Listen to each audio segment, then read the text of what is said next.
नमस्कार विद्यार्थी मित्रांनो, मी रमेश गुरव आपलं सर्वांचं आपल्या चॅनलमध्ये स्वागत आहे।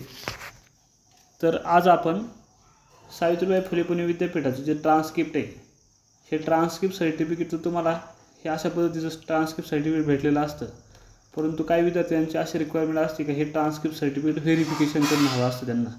त्याची प्रोसेस काय आहे त्या संदर्भातला व्हिडिओ मी आज तुमच्यासाठी घेऊन आलेलो आहे। तर सर्वप्रथम काय करायचं आहे, तुम्हाला तुमचं हे जे ट्रान्सक्रिप्ट सर्टिफिकेट आहे, हे ट्रान्सक्रिप्ट सर्टिफिकेट ओरिजिनल कॉपी घेऊन तुम्हाला सावित्रीबाई फुले पुणे विद्यापीठामध्ये परीक्षा बिल्डिंगच्या ग्राउंड फ्लोअरला ट्रान्सक्रिप्ट सेक्शन आहे, संबंधित विभागात जाऊन तुम्हाला अशा पद्धतीचा हा फॉर्म आहे, हा फॉर्म तुम्हाला तिथे भेटून जाईल। त्यानंतर हे तुमचं चलन असेल, अशा पद्धतीचं चलनची कॉपी तुम्हाला दिली जाईल। हे 330 रुपयाचं चलन तुम्हाला तिथंच बँक ऑफ महाराष्ट्रामध्ये कॅश पद्धतीने भरायचं आहे।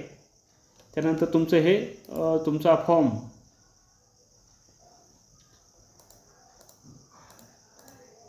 हा तुमचा फॉर्म, हे तुमचं चलन आणि तुमची जी ट्रान्सक्रिप्ट आहे, ह्या ट्रान्सक्रिप्टची एक झेरॉक्स काढून आणि तुमचं ओरिजिनल ट्रान्सक्रिप्ट तिथं सबमिट करायचं आहे ट्रान्सक्रिप्ट सेक्शनला। त्यानंतर तुम्हाला 1 किंवा 2 दिवसामध्ये तुमचं व्हेरिफिकेशन हे ट्रान्सक्रिप्ट तुम्हाला भेटून जाईल। अशा पद्धतीची ही प्रोसेस आहे आणि शक्यतो एका दिवसात पण होण्यासारखी प्रोसेस असते, परंतु 1-2 दिवसाचा कालावधी लागू शकतो। अशा पद्धतीने तुम्हाला जर ट्रान्सक्रिप्टचं व्हेरिफिकेशन जर करायचं असेल तर तुम्हाला हा फॉर्म भरून तुम्हाला इथं जमा करायचा आहे।